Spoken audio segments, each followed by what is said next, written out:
of the reasons I do Famidaily is to highlight some of the lesser-known games. And right from the very beginning, one of the games that I really wanted to show people was Grandmaster.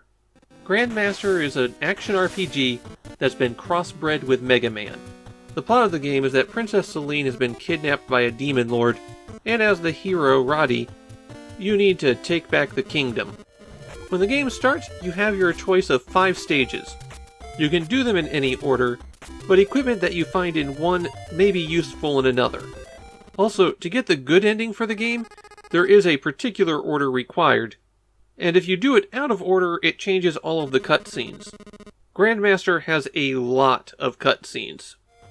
The action plays out from an overhead view, and hitting the B button attacks with your current weapon, while A will rotate through the weapons you have available.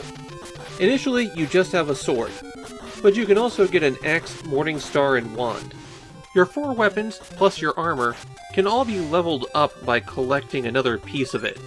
And on those first 5 stages, there are 2 power-ups for a single item on each of them. So for example, the castle has 2 sword power-ups. The sword is your basic attack. It doesn't cost anything to use, but it also doesn't do anything special. The axe is a thrown weapon. Very handy for the tons of monsters in this game that hang back out of your reach. Throwing an axe costs 1 magic point. The axe's attack power is constant, but upgrading it allows you to throw more of them simultaneously. The Morning Star acts as a whip, shooting out and coming back. It's easily blocked by terrain, you're locked in place as you use it, and it also knocks foes around. They can be pushed away or pulled towards you, depending on where they're standing. The Morning Star can also be used to grapple your way across gaps if it connects with a wall on the far side, and then you mash the B button. It's powerful, but probably not going to be your go-to choice. The rod will shoot out a ton of magic around you, but it is very costly to use, and after you've fired the magic, it can take a while before you can switch to another piece of equipment or fire off your spell again. There's also equipment that you can find that will provide a permanent effect. The cross, for example, makes your sword swing faster, and the boots allow you to walk at a normal speed across things that would slow you down. There's also other equipment that increases the rate of attack of other weapons, a tool that reduces your magic use, and a shield to defend you against attacks from the front. Of the first 5 stages, the castle has sword upgrades in the cross, the pyramid has armor upgrades, the mountains have the axe and boots, the tower has the Morning Star, and the cave has the rods and shield. You can check out what equipment you have at any point by hitting start, but that is solely a status screen. If you collect something on one of these stages and die, you can continue, but you can only keep the equipment that you've gathered by completing the level. Experience levels, which increase your maximum health and magic, are always retained after you earn them. There's no battery save or password system in Grandmaster. You have to beat the whole thing in one sitting, and while it's a long game, that's still a reasonable option. Once you clear those first 5 stages, you go to the villain's castle, and there you have to complete another 5 stages. Those stages have many of the same treasures that you could have found in the first set of levels, but the upgradable equipment maxes out with the 3rd upgrade, and for everything else, picking up additional copies is redundant. Besides the equipment, you can also find gems and potions in treasure chests. Those refill your magic and health, and the most important thing that you can find in those treasure chests is a key.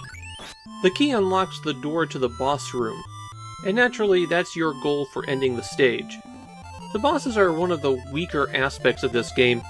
If you haven't upgraded your equipment, they can take a ton of hits. And some of them are just too easy, like this wizard that teleports in and starts casting a spell. When you hit them, it interrupts the spell and they teleport away.